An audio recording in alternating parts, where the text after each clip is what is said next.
Washington desde la sede de la Presidencia del Consejo de Ministros, precisamente conferencia de prensa, luego de una sesión del gabinete presidido por Ana Jara. Antes, y sin duda, yo decía, la noticia de los últimos tiempos, muy importante en el plano internacional, tenía que ver con Cuba y Estados Unidos, ¿no? Los mandatarios que han sido cautos en señalar que este es un primer paso.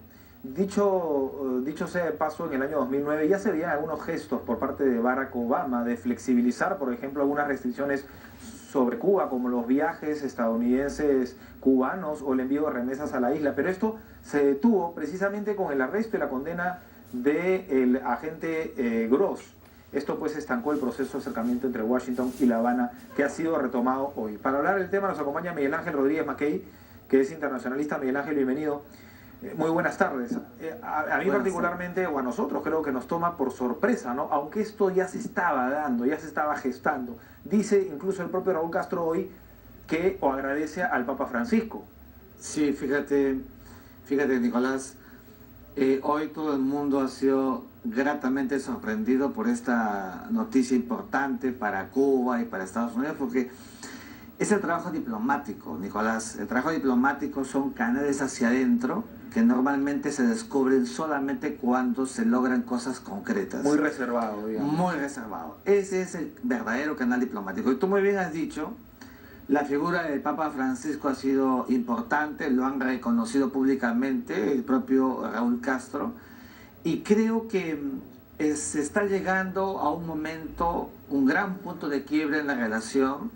Son 50 años de una relación entre dos países prácticamente escindida. ¿Qué tenían, perdón, Miguel Ángel? Solamente oficinas, me parece, ¿no? Oficinas, pero para trámites al comienzo muy mínimos, que progresivamente, y digo progresivamente, los últimos 10 años se ha ido acrecentando. Pero fíjate tú, desde la revolución cubana del 1 de enero del año 59 de Fidel Castro, luego la crisis que sobrepuso el bloqueo económico de Estados Unidos hacia Cuba, prácticamente la relación ha sido una relación cero. En el 61, ¿no? En plena Guerra Fría. En 1961, la crisis incluso, acuérdate, la crisis de los misiles con Nikita Khrushchev, que exacerbó más esta relación polarizada. Pero el presidente Obama ha dicho algo muy importante el día de hoy. Ha dicho que a la luz de esta experiencia de bloquear a Cuba, Estados Unidos primero no logró el objetivo que buscaba, que era reinsertar a una democracia cubana en el continente. En segundo lugar, este bloqueo lo que hizo fue dejar de lado las opciones para influenciar, impactar con los demás socios de la región. Estados Unidos asume que el mismo hecho de que Cuba haya sido bloqueada, los demás países de la región mantenían unos ciertos niveles de solidaridad latinoamericana. Correcto. Se hizo además enemigos, además. Y se hizo de grandes enemigos. Recordemos que el propio canciller Raúl Porras Barrenechea, en la reunión cumbre en Costa Rica en agosto del año 60, pronunció un discurso a contracorriente de lo que había dicho en ese momento el presidente de la República, Prado. Y claro, eran las posiciones, eran los momentos de gran polarización. Pero esto ha pasado, el mundo ya no es el mundo de la Guerra Fría, es el mundo de la globalización, es el mundo de la economía y mercado, y hay que decir dos cosas. Primero, que Cuba está dando una señal de apertura que comenzó hace 4 o 5 años sustantivamente. Y coincidentemente con la salida de Fidel Castro también. Con la salida de Fidel Castro en el año 2010, pero que también hay que decirlo, Cuba ya no da más. El modelo no ha sido el modelo esperado. Las remesas que daban los disidentes cubanos en la Florida, en este plan que ha anunciado el presidente Obama, llegaría, fíjate, de 500 a $2.000, lo cual es un auxilio para levantar una economía prácticamente alicaída.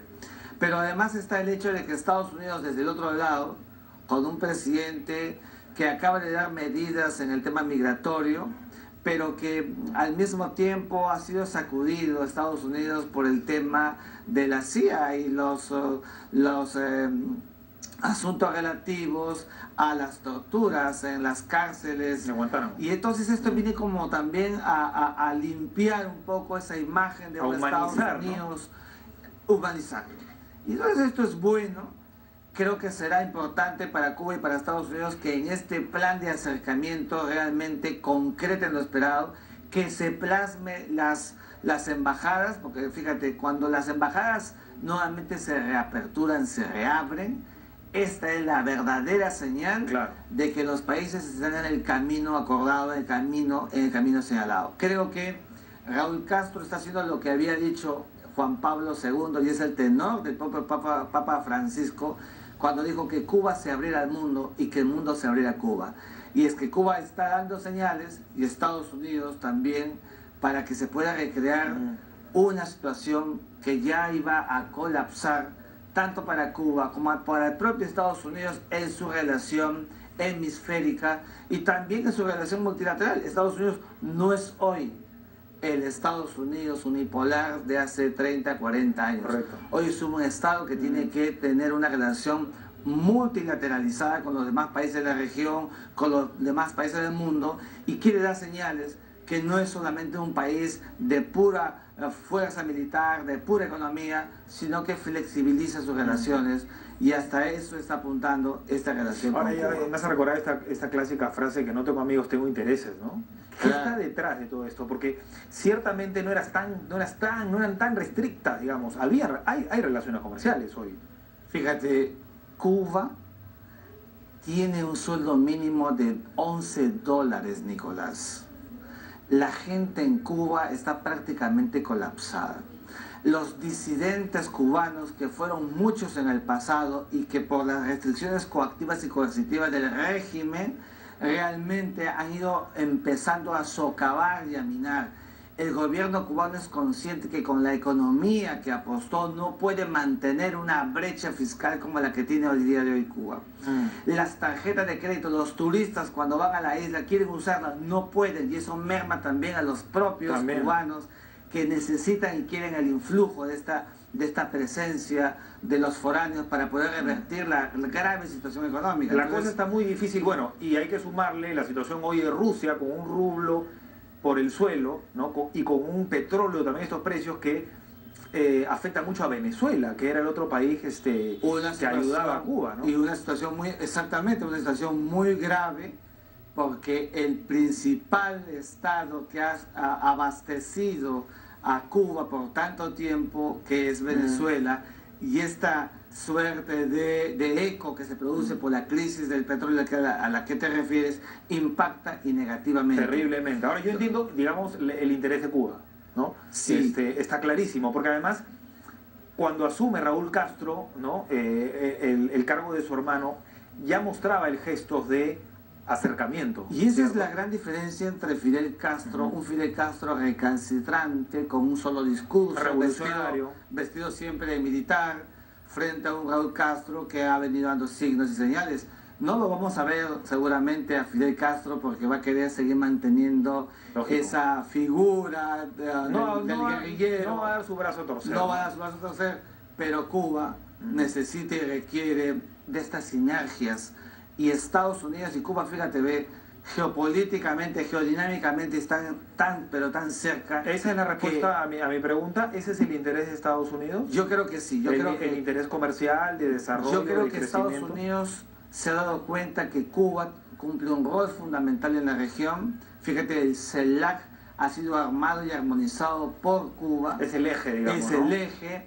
Y entonces es como una llave, una puerta de entrada para lo que ha significado el gran bloque del ALBA y los países asociados, pero sobre todo un país que, visto por los demás latinoamericanos, el pobrecito del continente. Y entonces Estados Unidos ha afirmado que ese tipo de relación no ha sido la mejor. Y por eso busca ahora estos niveles de acercamiento, pero también con una hoja de ruta que van a sentarse a conversar para recrear.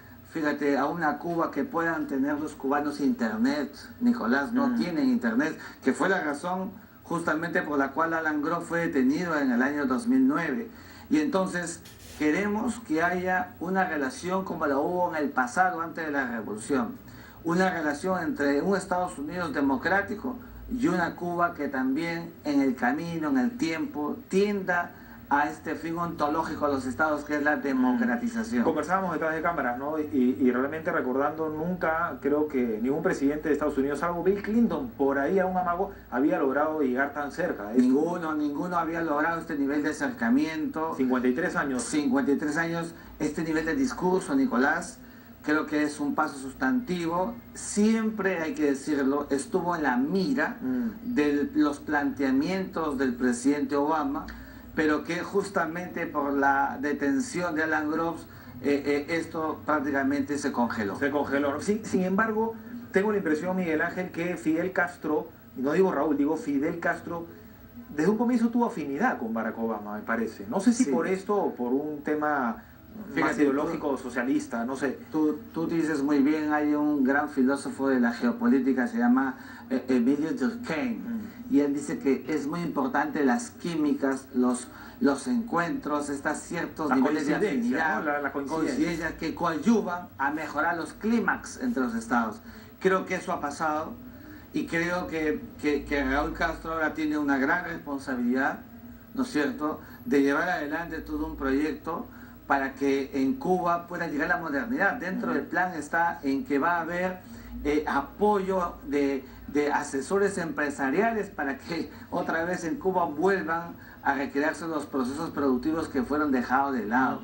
Se está buscando de que en Cuba haya cada vez más posibilidades para que puedan salir de la isla sin más documentos que los permisos cotidianos y no toda esa gama de trámites burocráticos que ha impedido a los cubanos conocer el mundo, que era lo que todos ellos querían. El mejoramiento del propio parque automotor que tiene Cuba. No, ahí hay mucho por hacer, ¿no? Hay mucho por hacer. Señala que hay empresas estadounidenses interesadas en, por ejemplo, modernizar La Habana, en hacer turismo ahí, en generar operadores turísticos. Mira, ¿no? Nicolás, antes de la revolución, Cuba era el centro de la distracción, de la algarabía del continente. ¿Quién no iba en los años 50 a Cuba para estar unos días y pasar con la Sonora Matancera, para deleitarse del turismo cubano? Todo eso se apagó con la llegada de la revolución en los años de la presencia de un país retrógrado que no quiso mirar hacia un mundo diferente.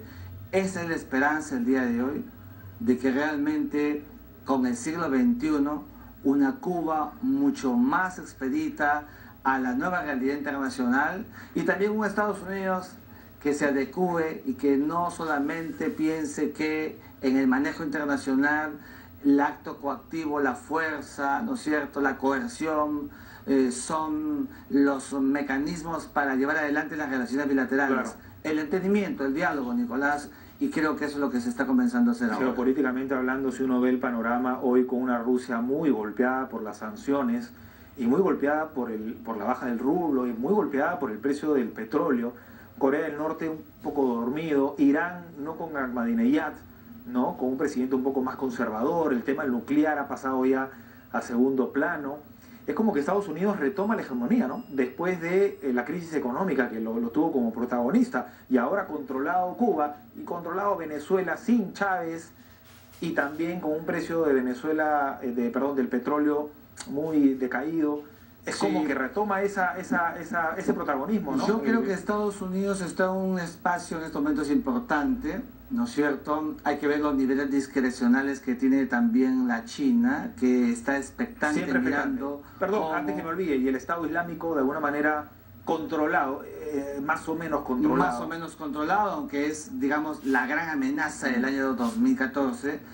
Pero Estados Unidos tiene retos. Tiene retos, ¿no? Y uno de los más importantes retos es su imagen democrática de un país que fue la bandera desde 1776 como la bandera de la democracia, de los derechos humanos, de las libertades.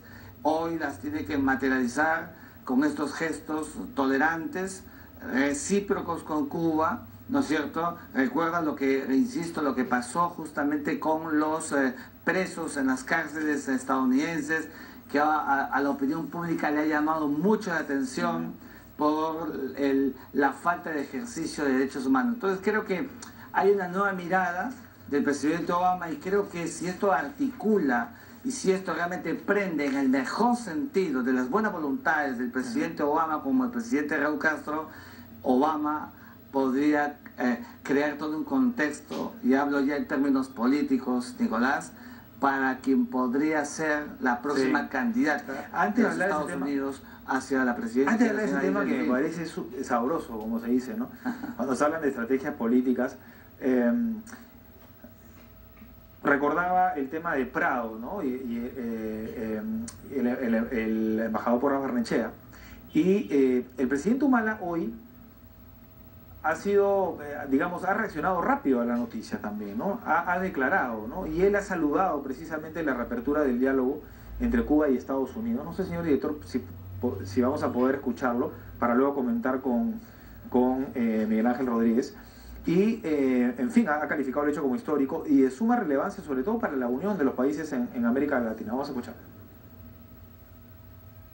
Total respaldo a esta histórica decisión, ya que ha sido una posición del Perú, institucional, de la Cancillería y de este gobierno y personal del presidente de la República, de en todo foro internacional pedir la inclusión de Cuba en todos los espacios de integración de América Latina y de América en general. Hay que recordar, como ha dicho el presidente de Estados Unidos, todos somos América, ¿no? Y además quiero señalar que este es un paso clave, es un paso histórico, valiente, que va a permitir avanzar de manera muy importante en lo que es el proceso de integración de toda América, más aún cuando el próximo año, en el primer semestre, tenemos en Panamá la Cumbre de las Américas. Ahí vamos a ver a los dos jefes de Estado. La lectura, Miguel Ángel, del presidente Humala ha sido la correcta, ¿no? Ha sido acertada, ha sido la correcta, y es lo que corresponde, ¿no es cierto?, a un Perú que, fíjate, nuestra política exterior, Nicolás, nunca ha sido una política exterior endeble. Es una política exterior definida. Seria, ¿no? Seria. Y creo que el presidente ha hecho muy bien en saludar estos niveles de acercamiento, lo ha dicho. Lo que necesita América Latina, lo que necesita el hemisferio, es integración. Los subbloques, armonizarse con los bloques más grandes. Lo acaba de anunciar. El próximo año en Panamá es la reunión cumbre de los países de América Latina y entonces y Estados Unidos, y va a estar presente el presidente de Estados Unidos, y seguramente en este signo de afianzamiento de buenas voluntades y de confianzas mutuas, Raúl Castro, con lo cual estamos dando otro paso importante, no sopesado, no visto en el pasado entre Cuba y Estados Unidos. Entonces creo que la política exterior peruana se pone en el lugar que corresponde, porque apuntalamos nuestra bandera democrática de respeto irrestricto de la voluntad popular, y eso es lo que corresponde y eso es lo que estamos haciendo. Y aunque ideológicamente, digamos, han habido controversias, ¿no? Las oposiciones distintas, pero igual Cuba siempre ha sido socio o hermano, digamos, de nuestro país, ¿no? Somos en países, materia de salud, somos países hermanos, somos países que tenemos una historia común. A Cristóbal Colón por primera vez llegó justamente a América por Cuba, y entonces el Perú y Cuba han tenido una historia muy importante en su construcción, y entonces creo que esto que está haciendo el Estado peruano, y que seguramente se va a materializar cada vez más con la presencia de nuestros delegados y delegaciones, afirma el apoyo, el respaldo, y sobre todo afirma cómo los países vamos en una relación horizontal en el marco internacional. La última, sobre lo anterior. ¿Qué va a pasar en Estados Unidos? Porque los republicanos hoy han salido furibundos, ¿no? a criticar esta decisión. Ahora bien, la reforma, entre comillas, migratoria de Barack Obama y esto, ¿tienen alguna coincidencia? Yo creo que sí. Esto, primero que ayuda mucho y coadyuva a los planteamientos del presidente Obama. Son 50 millones de hispanos en los Estados Unidos. El voto hispano es fuerte. El voto hispano es determinante, Nicolás. La noticia de Cuba ayuda, digamos. Y claro, porque, como te decía, se está creando todo un contexto ¿no es cierto?, donde los hispanos sienten material, tangible, la actitud de un presidente que primero establece ciertas reglas para los ilegales que se encontraban en el propio Estados Unidos y ahora, ¿no es cierto?, con Cuba.